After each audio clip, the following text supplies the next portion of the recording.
A press release number 0077 from the Transitional Government.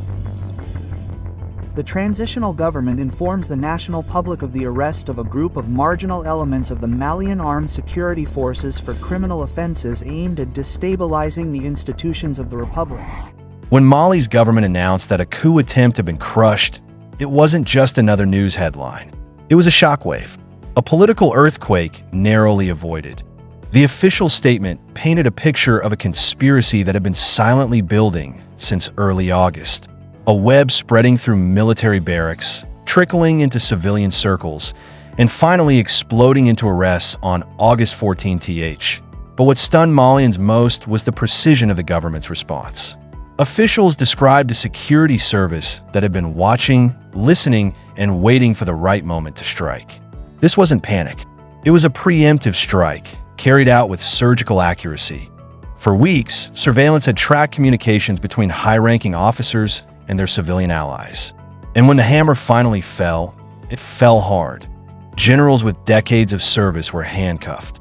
Civilians accused of acting as facilitators were seized. And then came the twist that turned an internal rebellion into an international scandal. The arrest of a French national, Jean-Christian Bernard Vezelier, accused of working under the cover of foreign intelligence. His capture was no side note. It was center stage. The government framed it as proof that this was not just domestic discontent. It was foreign hands, once again, trying to pull Mali's strings. And in a country that has spent the last 3 years fighting to reclaim its sovereignty, the message was clear. The battle for independence is far from over. The city, on edge of the announcement, sent Bamako into a state of tension. Roadblocks appeared near government sites. Military vehicles rolled through the capital. Residents described a heaviness in the air, as if the nation had narrowly dodged disaster. Rumors spread fast. Some whispered of planned strikes against government buildings. Others claimed certain army units had been promised power-sharing deals if they joined the coup. None of it confirmed, but the speculation underscored how fragile Mali remains after years of coups and unrest. Unlike Mali's previous coups, this one did not announce itself with tanks at the palace gates. It collapsed almost invisibly, dismantled before most citizens even knew it existed. But its quietness did not make it less dangerous. If anything, it was more chilling. The involvement of generals, men entrusted with leading the army in wartime, raised fears of fractures at the very top. And the arrest of a foreign national turned whispers of treason into an international crisis. Who were the plotters? The government released names that shocked Mali. Among them, Brigadier Generals Abbas Dembélé and Nima Sagara. These were not junior officers. They were seasoned commanders, respected in barracks, trusted by troops. Their alleged betrayal turned the coup attempt from an act of desperation into something calculated and ambitious. For Malians, it was a bitter sting. Generals are supposed to be the backbone of loyalty, the guardians of the chain of command. Their alleged treachery forced the country to confront an uncomfortable truth.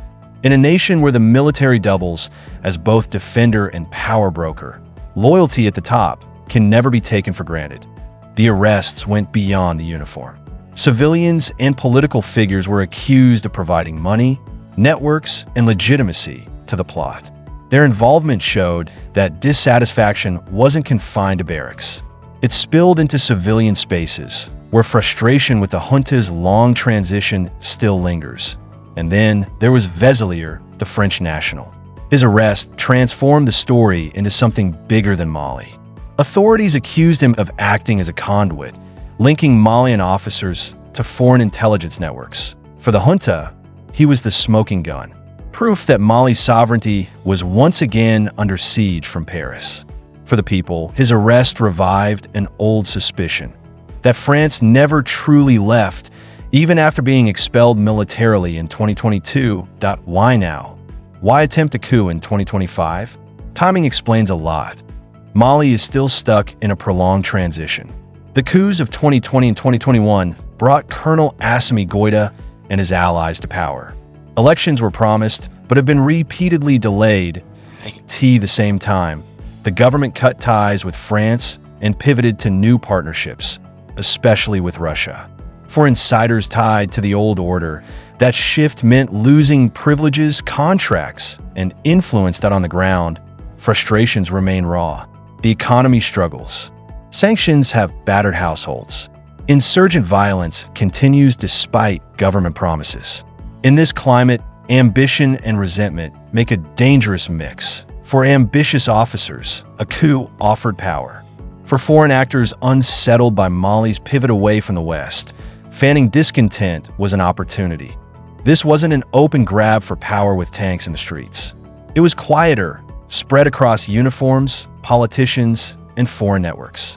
A coup cultivated in the shadows. France's shadow to understand why France is once again at the center of Mali's storm. We need to revisit a bitter history.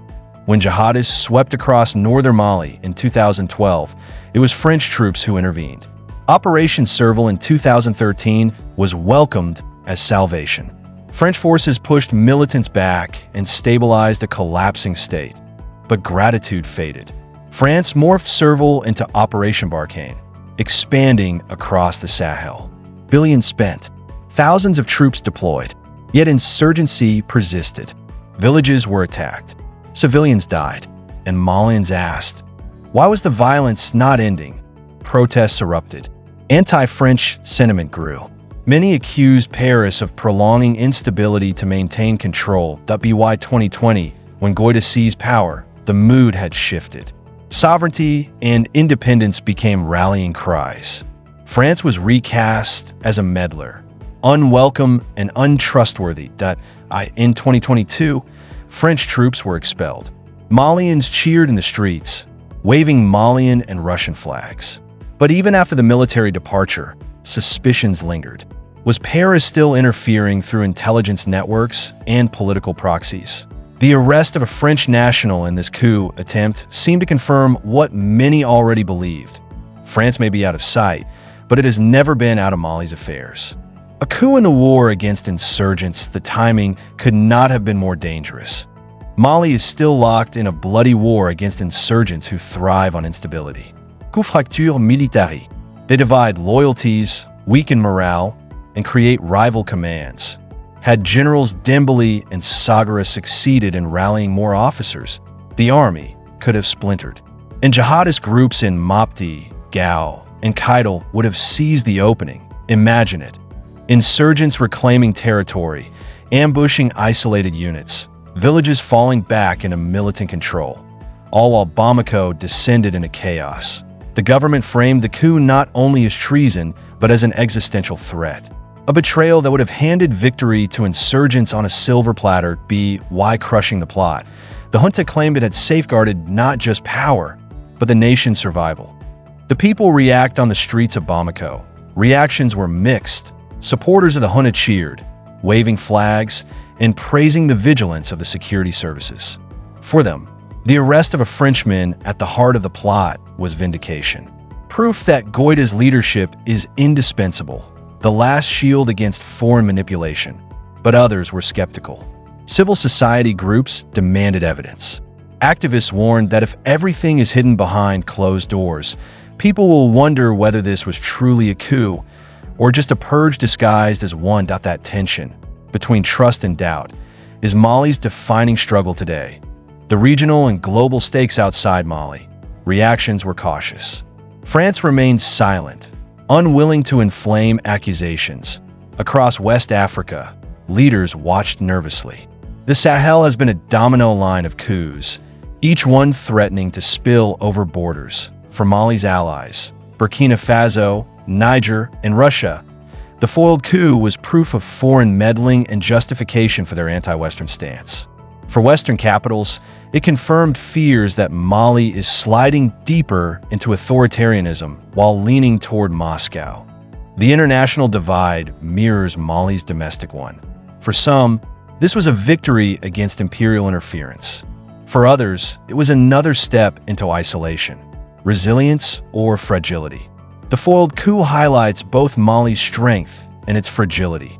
Strength, because the government acted swiftly and prevented disaster.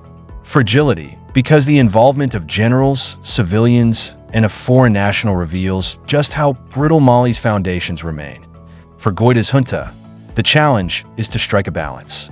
Lean too heavily on repression, and it risks alienating the people. Open the door to genuine dialogue, and it may secure legitimacy that lasts beyond military rule. For Malians, the demand is simple: security, dignity, and a government they can trust. The bigger question in the end, the failed coup, is more than a tale of arrests and accusations. It is a mirror of Mali's deeper struggle, but a struggle not just against insurgents in the desert or spies in the shadows, but against the erosion of trust itself.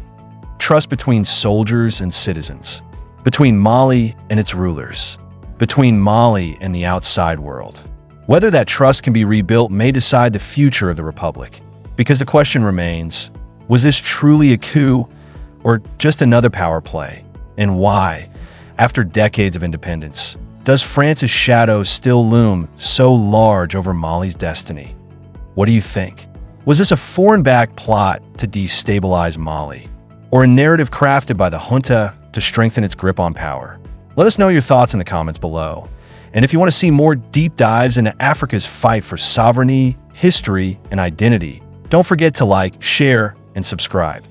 Until next time, stay tuned.